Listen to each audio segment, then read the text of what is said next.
بصیرت کی آنے والی ایپیسوڈ بہت انٹرسٹنگ ہونے والی ہیں ویورز۔ آپ آنے والی ایپیسوڈ میں دیکھیں گے کہ ایمان کو جب اپنے ابو کی بیماری کا پتہ چلتا ہے تو وہ فوراً ہاسپٹل آتی ہیں اور کہتی ہیں کہ آپ نے مجھے بیماری کا کیوں نہیں بتایا۔ وہ بہت رو رہی ہوتی ہے اپنے ابو کو ہاسپٹل میں دیکھ کر۔ دوسری طرف وہ سالار سے بھی یہ بات کہہ رہی ہوتی ہے کہ آپ کو اندازہ بھی ہے کہ بیمار انسان کے لیے باہر کا کھانا کتنا نقصان دہ ہوتا ہے۔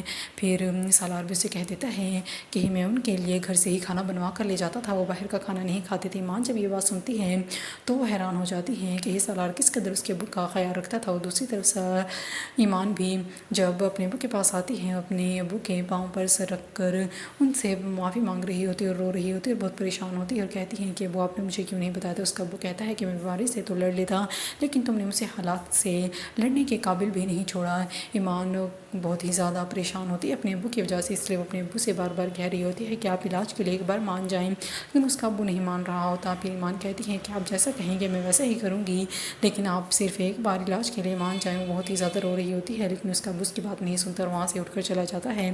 اور دوسری طرف زین جو ایک تو طرف تو نوکری چلی گئی ہے، دوسری طرف اس کی بہت بدنامی بھی ہو چکی ہے، جس کی ذمہ دار بھی اس کی ماں ہے، لیکن اب بھی وہ بہت ہی زیادہ ہائپر ہو رہی ہوتی ہے کہ یہ سب کیا ہو رہا ہے۔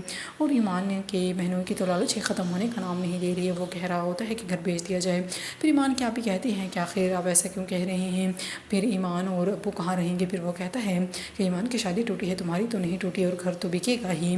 اور دوسری طرف جب سالار کا ماموں سے بات کر رہا ہوتا ہے تو وہ فیکٹری کا ذکر کرتے ہیں۔ پھر سالار کہتا ہے کہ میں تو نہیں چلاتا فیکٹری، تو کامران بھائی چلاتے ہیں۔